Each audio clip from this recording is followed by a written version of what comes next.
विष्णु मंदिर में बिहार सरकार के मंत्री जो है इजराइल में सूरज जी गए, वहाँ तमाम तरह की बात खड़ा हो रहा है। लेकिन कुछ मुस्लिम नेताओं का कहना ये है कि हिंदू समाज से कोई भी लोग मेरे मस्जिद में हमें नमाज़ पढ़े, हमें कोई इतराज़ नहीं है।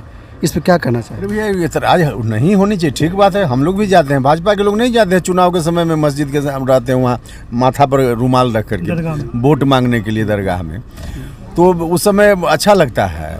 और देखिए ये सब बिल्कुल बकवास की बात है। बीजेपी के लोगों को और कोई काम नहीं है, तो इस तरह की बात करो ताकि समाज में कुछ तनाव हो और उनको वोट चाहिए। हम तो इस बात के पोषक हैं कि एक आदर्श स्थिति ऐसी होनी चाहिए कि सभी धर्म स्थल पर किसी भी धर्म से जुड़ा स्थल हो, किसी धर्म के मानने वाले लोग वहाँ जाएं तो किसी के लिए कोई रोक नहीं हो, ऐसी व्यवस्था होनी चाहिए। सरकार से नीतीश कुमार सब अलग थे तो शिक्षा और स्वास्थ्य के मुद्दों पर तमाम तरह से सवाल से घिरते थे, लेकिन जब साथ हुए हैं तो ये सवाल करना बंद हो गया आपका। लेकिन ये लोग को उम्मीद जगी थी कि उपेंद्र कुशवाहा की सरकार आएगी तो शिक्षा और स्वास्थ्य में क्रांति आएगी। इस पर क्या कहना? देखिए इसमें बहुत सारा काम हुआ है, रोज़ हो रहा है। मुख्यमंत्री जी के नेतृत्व में आप कंपेयर कर सकते हैं, पहले और आज के दिन में बहुत कुछ हुआ है। अलग अलग तो उसका पूरा चिट्ठा आपको देना पड़ेगा, तब आप समझ पाइएगा। उदाहरण के लिए एक बतावें, जैसे शिक्षा के क्षेत्र में एजुकेशन की क्वालिटी अच्छी हो, उसके लिए टीचर की क्वालिटी ज़रूरी है। तो उसमें हेडमास्टर की बहाली के लिए अभी कुछ दिन पहले सरकार ने निर्णय लिया कि बीपीएससी से उसकी बहाली होगी। बीपीएससी से बहाली होगी तो अच्छे लोग आएंगे। तो पहले ऐसा नहीं हो रहा था, लेकिन अब हो रहा है। तो परिवर्तन के लिए बहुत सारे डिसीजंस हुए हैं। मीडिया कर्मी के लोगों को जो है मतलब बिहार के स्कूलों में जाने के लिए सरकार जो है प्रतिबंध लगा दिया है। कहीं सरकार अपनी नाकामी छुपाने के लिए तो ऐसा नहीं कर रही है? अब इससे संबंधित सवाल आप शिक्षा विभाग के किसी मंत्री जी से और उन लोगों से पूछ लीजिए। ये थे जेडीयू के संसदीय बोर्ड के राष्ट्रीय अध्यक्ष उपेंद्र कुशवाहा जी। देश के बारे में चर्चा करनी थी तो हमने गांधी की कर्मभूमि चंपारण से हम आए, इसको लेकर हमने चर्चा की। तो जितना गौरव प्राप्त है, लेकिन गांधी की कर्मभूमि पर हम थोड़ी निराशा में हो जाते हैं जब नाथूराम गोडसे को जिंदाबाद करने वाले, सम्मानित करने वाले लोग सम्मान पाते हैं और गांधी को मदद करने वाले, सहयोग करने वाले, उनका जिंदाबाद करने वाले लोग भी उसी लाइन में लग जाते हैं। तब मेरे जैसे लोगों को परेशानी है। यह आपके ऊपर है, बहुत बड़ी ऐतिहासिक जिम्मेवारी है इस चंपारण के लोगों के ऊपर। व्यक्तिगत रूप से कौन व्यक्ति किस धर्म को माने, स्वतंत्रता है, बिल्कुल स्वतंत्रता है। हम भी हिंदू हैं, हम भी राम की पूजा करते हैं, हम भी मानते हैं, लेकिन पूजा करते हैं, मानते हैं तो वोट के लिए नहीं, व्यक्तिगत आस्था के लिए मानते हैं, व्यक्तिगत आस्था के लिए मानते हैं। और दूसरे धर्म के भी भाई हैं, उनकी भी अपनी आस्था है। हमारे यहाँ का संविधान है, कोई व्यक्ति किसी धर्म को माने, उनकी व्यक्तिगत आस्था है। लेकिन वोट के रूप में जब इन आस्थाओं का इस्तेमाल होने लगे, तब कहीं ना कहीं समझिए ये आपको पीछे ले जाने का काम, आपको वंचित करने का काम, इस देश को तोड़ने का काम वही लोग कर रहे हैं। इसलिए आपसे आग्रह है, इन चीजों से जितनी जल्दी हो जान छुड़ाइए, जान छुड़ाइए। हम राम का नाम लेते हैं, लेंगे, लेकिन आस्था के लिए लेंगे। हम किसी को धमकाने के लिए नहीं, वोट के लिए हम जय श्री राम करने का काम नहीं करेंगे। व्यक्तिगत आस्था के लिए करेंगे, कीजिए, कोई दिक्कत नहीं, लेकिन वोट के लिए जय श्री राम, वोट के लिए जय श्री राम अगर करते रहिएगा तो फिर जो लोग आपसे करवाते हैं उनके बाल बच्चे तो बनते रहेंगे, एसपी कलेक्टर से लेकर न्यायालय में, लेकिन आपके बाल बच्चे उसी में झंडा लेकर के पीछे पीछे घूमते रहेंगे। थोड़ा इस अंतर को समझिए। बड़ी बेचैनी हो रही थी हम लोगों के मन में, जब हम लोग भी राजनीतिक मजबूरी के तहत उस गठबंधन में थे। लेकिन आज तो इतना अच्छा निर्णय नीतीश कुमार जी ने लिया, इतना अच्छा निर्णय लिया। विचारधारा का सवाल था, विचारधारा का सवाल था। हम जिस महात्मा फूले की बात कर रहे हैं, महात्मा फूले नहीं होते, उनकी धर्मपत्नी नहीं होती, तो हमारे आपके घर की महिलाएं, चाहे किसी जात की महिला हो, उनके समय के पहले तक किसी जात की महिला हो हिंदुस्तान में पढ़ने की इजाजत उनको नहीं थी, स्कूल जाने से उनको मना किया जाता था। मना किया जाता था, चाहे ऊंची जाति की महिला हो या किसी जात की महिला हो। पढ़ाई लिखाई के लिए महिलाओं के लिए मना था, लेकिन महात्मा फूले साहब ने, उनकी धर्मपत्नी ने सबसे पहले इसकी शुरुआत की, उस बैरियर को तोड़ा और आज तमाम परिवार की महिलाएं भी शिक्षा पा रही, आगे बढ़ रही। तो यह जो विचारधारा है जिसकी शुरुआत बुद्ध के समय से हुई, महात्मा फूले, डॉक्टर अंबेडकर, और बाद में चलकर यहाँ समाजवादी विचारधारा के लोग, जननायक कर्पूरी ठाकुर, शहीद जगदेव बाबू और फिर नीतीश कुमार जी के नेतृत्व में आज हम लोग बढ़ रहे हैं। यह जो विचारधारा है, इस विचारधारा को समाप्त करने की कोशिश हो रही है, इस विचारधारा को समाप्त करने की कोशिश हो रही है। आपने कुछ दिन पहले देखा है सम्राट अशोक के बारे में क्या क्या कहा गया। सम्राट अशोक को अपमानित करने वाले लोगों को प्रोत्साहित करेंगे और उसको चंपारण की धरती के लोग वोट देकर जिताकर भेजने का काम करेंगे। इससे ज्यादा दुर्भाग्य की बात क्या हो सकती। भाई और मित्रों, जो हुआ सो हुआ, लेकिन अब संभलिए, अब संभलिए, नहीं संभलिएगा तो यह विचारधारा धीरे धीरे बर्बाद हो रही है। नीतीश कुमार जी ने प्रण लिया, अच्छा फैसला लिया, इस बात के लिए उनका भी धन्यवाद करना चाहिए हम सब। इतना अच्छा फैसला हुआ, आज पूरा देश उनकी ओर देख रहा है। उनके नेतृत्व में इस विचारधारा को बढ़ाने का काम करना है, तो इस काम में भी आप सब लोगों का सहयोग चाहिए।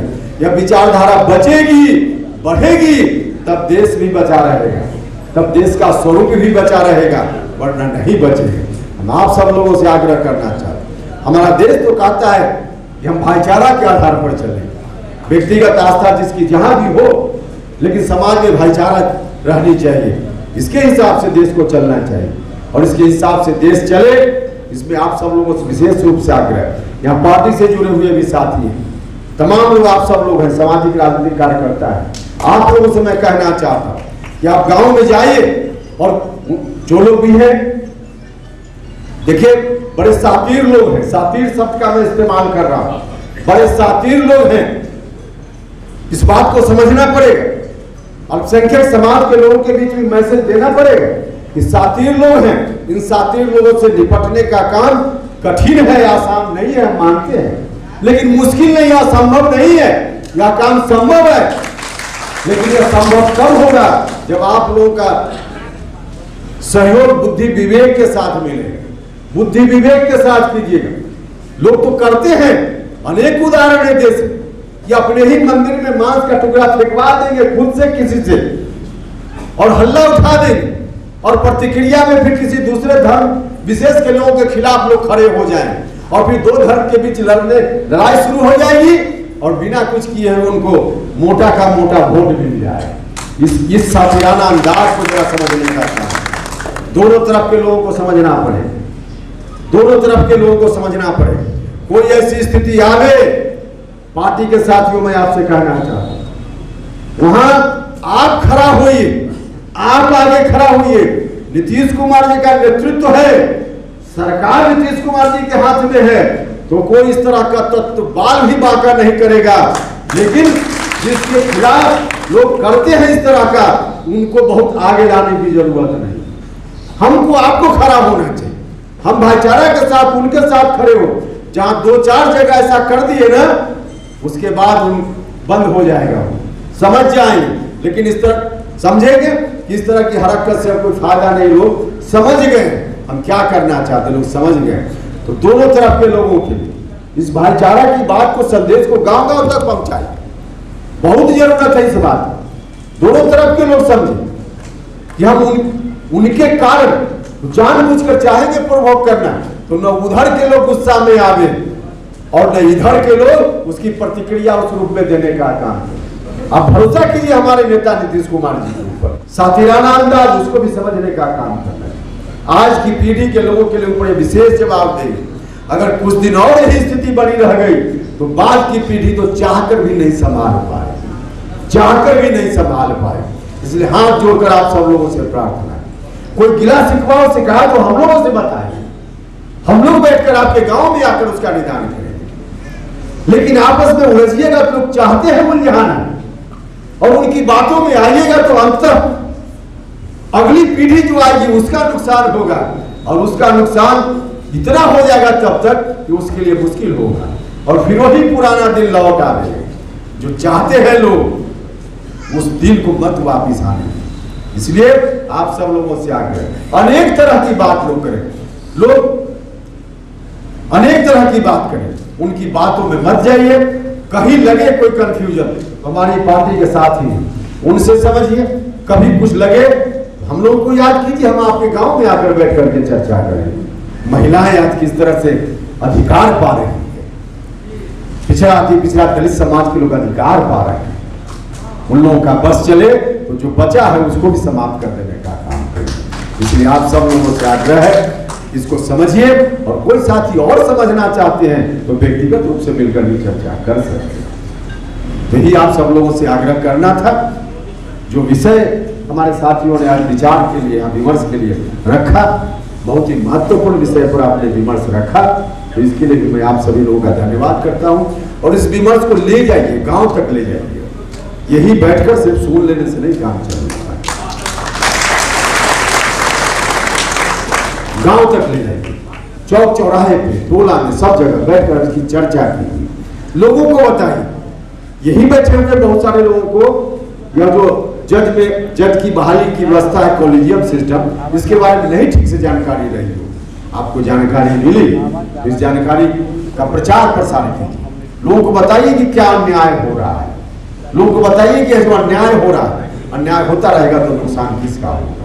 लोगों को बताइए कि किस तरह से सरकार चेहरा दिखाने के लिए कुछ दिखाती है और अंदर में बैठकर क्या कर रही है, उसको बताने का काम कीजिए। टोला मोहल्ला, गांव गली कस्बा में विमर्श का विषय बना दीजिएगा। हम लोग जो कहते हैं कि नीतीश कुमार जी पीएम मटेरियल हैं, हम लोगों की बात भी एक दिन सच साबित हो जाए, सच साबित हो जाए। और इस बिहार के लिए तो गौरव का क्षण होगा, मौका बार बार नहीं मिलता है। अनर्गल बात आकर लोग कहेंगे जंगल राज आ जाएगा, क्या क्या लोग बोल रहे हैं, अरे कुछ नहीं आएगा। आप लोग सचेत रहिएगा, नीतीश कुमार जी का नेतृत्व है और उपेंद्र कुशवाहा आपका सिपाही खड़ा है, तो कुछ गड़बड़ी नहीं है, कुछ गड़बड़ी नहीं होने वाला। निश्चिंत रहिए, अमन चैन शांति कायम रखिए, विकास की गाड़ी आगे बढ़ेगी, और गाड़ी आगे ही नहीं बढ़ेगी, सामाजिक न्याय का यह कारवा नीतीश कुमार जी के नेतृत्व में दिल्ली तक भी पहुंचेगा और हर तरह से व्यवस्था अच्छी होगी। यही आप सब लोगों से आग्रह करने आए थे। इतनी गंभीरता पूर्वक आप सब लोगों ने हम लोगों की बातों को सुना, इसके लिए मैं आप सभी लोगों का हृदय से धन्यवाद करता हूँ। नमस्कार, मैं हूं दलन सिन्हा और आप देख रहे हैं न्यूज़ किलोमीटर। मेरे साथ मौजूद थे जेडीयू संसदीय बोर्ड के राष्ट्रीय अध्यक्ष उपेंद्र कुशवाहा जी, जो समता फूले परिषद के कार्यक्रमों में नगर भवन मोतिहारी में आए हुए थे और इनका कार्य समापन हुआ। इसके बाद वो यहाँ से नोनिया के लिए रवाना हो गए हैं। तमाम कार्यकर्ता नोनिया के लिए जो है रवाना हो गए हैं। अब तक के लिए इतना ही। नमो बुद्धाय, जय भीम, जय भारत।